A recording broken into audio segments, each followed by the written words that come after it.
Alors que les cas de Covid-19 augmentent à nouveau, les étudiants internationaux qui retournent aux États-Unis ont du mal à se faire vacciner. Jenny Zhang est venue de Chine pour étudier à l'Université Columbia de New York. Elle a reçu le vaccin Sinopharm ce printemps à Pékin. Le vaccin a été approuvé par l'Organisation mondiale de la santé et son école. Maintenant, de retour aux États-Unis, Zhang envisage de renforcer son vaccin avec celui de Pfizer ou de Moderna.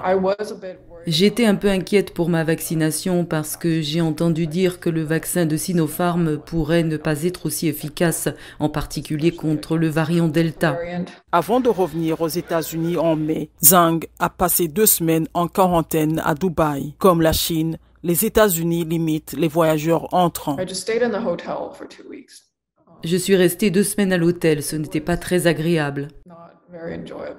Yuna Han, une Sud-Coréenne, est revenue tôt aux États-Unis pour se faire vacciner et rester avec sa tante dans le nord de la Virginie. Le Covid-19 est en augmentation en Corée du Sud et seulement 20% de la population est complètement vaccinée. Han fréquente le Pratt Institute à New York où les étudiants doivent soit se faire vacciner, soit se mettre en quarantaine pendant 2 semaines. Des vaccins sont disponibles pour les étudiants à leur retour. S'ils exigeaient que les étudiants soient mis en quarantaine pendant 2 semaines, j'ai l'impression qu'ils devraient au moins leur fournir un espace de quarantaine parce que beaucoup d'étudiants internationaux n'ont pas de logement aux États-Unis. Jessica Tran, étudiante à l'université de Syracuse, a eu du mal à se faire vacciner dans son pays d'origine, le Vietnam, où les vaccinations n'ont commencé sérieusement qu'en juillet.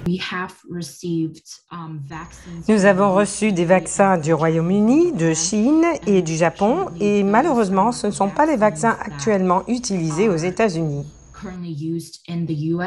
Comme de nombreux collèges et universités américains, Syracuse dit qu'il travaille avec des étudiants internationaux cas par cas.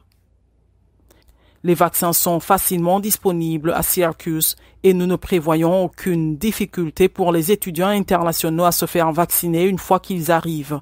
Les étudiants qui se font vacciner à leur arrivée doivent porter un masque et participer à des tests Covid hebdomadaires jusqu'à 2 semaines après leur dernière dose de vaccin.